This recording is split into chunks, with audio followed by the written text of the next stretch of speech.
So it's a beautiful fall day. You are sitting at your office when you hear a knock on the door. You go to the door, and when you answer it, it is in fact a process server who hands you a lawsuit filed by an aggrieved client of yours. What happens next? What are you potentially on the hook for?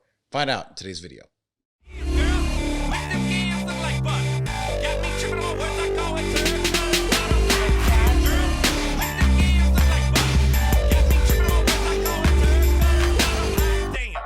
Out there, welcome back everybody. My name is Rob. I am an attorney representing wedding industry professionals, and in today's video we're talking about what money or what damages could you be liable for to a client if they sue you. Now, just a caveat here, folks, there are a million ways that your clients can sue you. We're talking about if you hurt them physically, if you hurt them emotionally, if you breach the contract, if you defame them. There are all types of lawsuits. So for the sake of this one, I'm talking about a lawsuit that they are filing because you didn't do the work appropriately. So some type of breach of contract claim, and we'll make a specific example.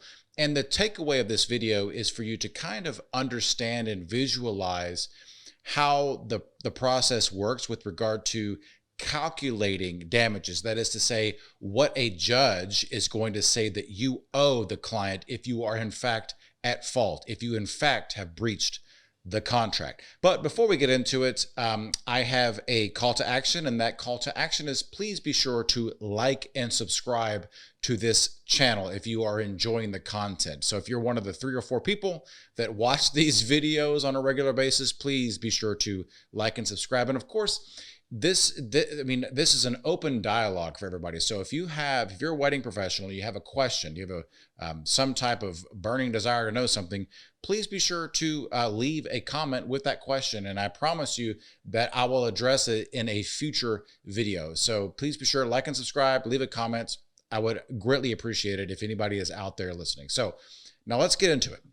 Now, you've been handed the lawsuit. Your business has been sued by a client. Okay, so let's just take this example. This is a real life example. Let's say that you are a wedding professional and you make snow cones. So you go to a wedding and your service is to provide snow cones. Everybody gets a tasty treat at the wedding. And the client pays you $100 to go to the wedding and give everybody delicious snow cones.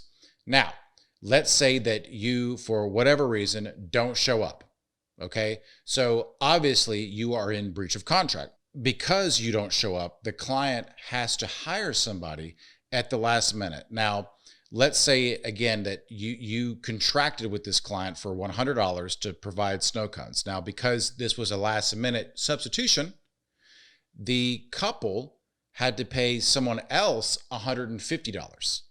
Okay, so they have paid to you $100. You don't show up. You don't provide the snow cones. They pay someone else to come in very quickly, but it costs $150 to get that same amount of snow cones to that wedding. Now, typically, in a case like that, or a general similar case would be that they would sue you, and they would attempt to be placed in a position that they would have been had the contract been fulfilled by you. In this case, they would have had snow cones and they would have been out only $100. So snow cones, yum, but we give you $100. In this case, they are now out of pocket $250. They paid you $100 and they paid somebody else $150. So now what they are going to attempt to get from you is the $150. So that way they are where they would have been had you have done your job. That is snow cones, but they're only out $100.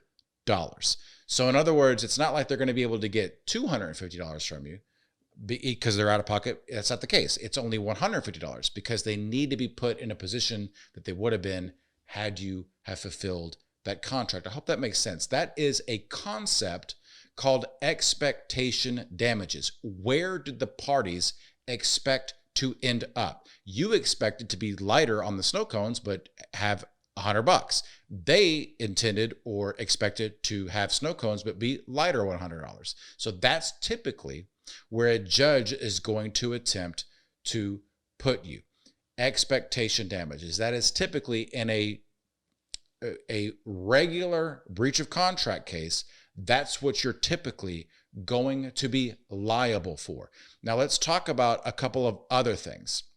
There are some things that ride along with a breach of contract case, and that could be damages that are foreseeable based on the circumstances of the situation. So by way of example, if the couple that hired you to provide snow cones can provide evidence that these snow cones had some other value besides the delicious quality of the snow cones, then you might be on the hook for that as well. So by way of example, if they wanted snow cones specifically for a particular photo shoot that they were going to use to do something else, then what they would do is they would say, Judge, the wedding professional that's providing snow cones knew that it wasn't just the snow cones that we were going to, we were just going to eat the snow cones. The snow cones were for some other value. And the snow cone maker, the wedding professional, knew that. So because they knew that, they might be on the hook for whatever it is. So it might be, use your imagination. It could be $100 because they were going to make $100 selling their pictures with the snow cones in it, whatever the case is. Those type of damages are typically not as common because, again, understandably, the reasonable expectation of the parties is going to be, you're paying me for snow cones, and the purpose of the snow cones is for you to eat them and enjoy them and shut up about it. It's not for something that I didn't know about when I contracted with you. So you need to be conscious of that. That's a possible liability in a situation like that. The next thing is attorney's fees, and this is often an issue. Now, typically, and depending on what jurisdiction you're in, everybody typically has to pay their own way when it's a standard breach of contract case. Now, there are instances in which a judge may say, you know what, you acted in bad faith, and because you acted in bad faith, we're going to make you pay their attorney's fees.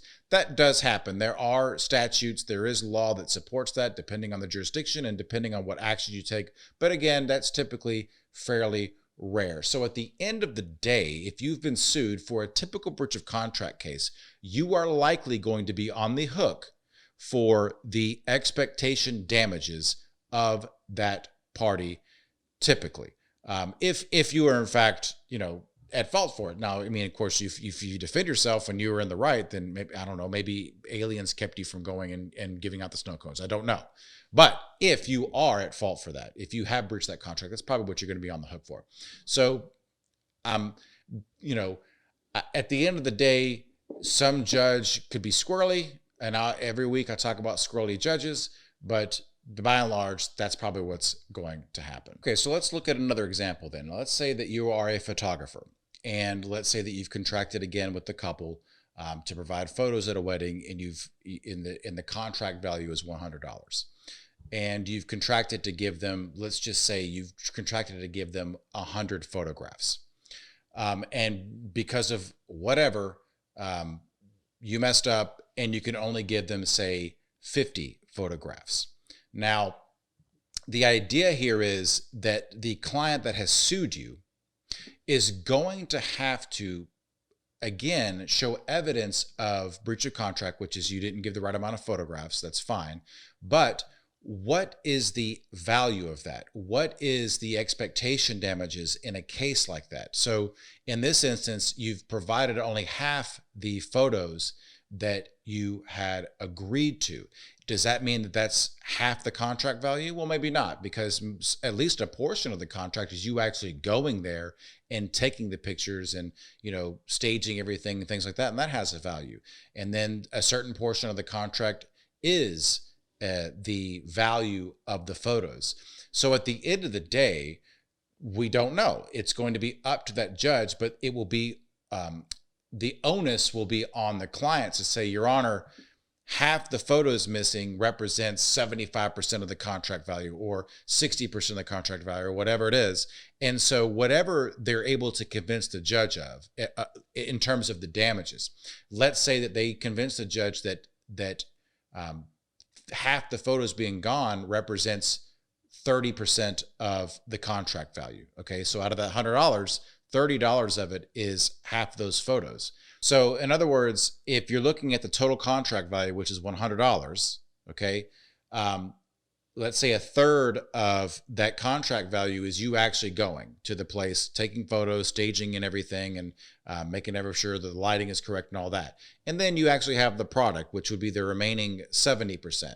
And we'll say that 35% is the 50 photos and 35% is the other 50 photos. So you essentially have not given them 35% of their bargain.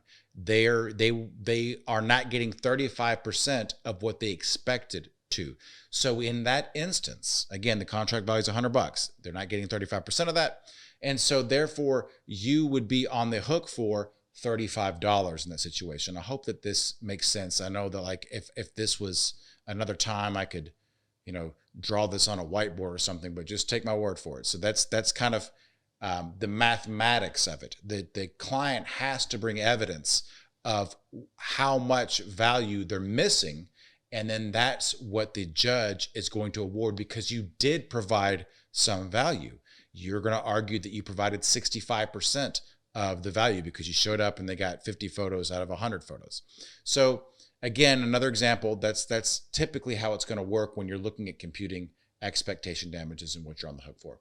I hope that you found this at least somewhat educational. And again, please, if you do, like and subscribe. I would really like it if you commented about this. Have you ever been sued? Has it been in small claims court? Has it been in big boy pants court?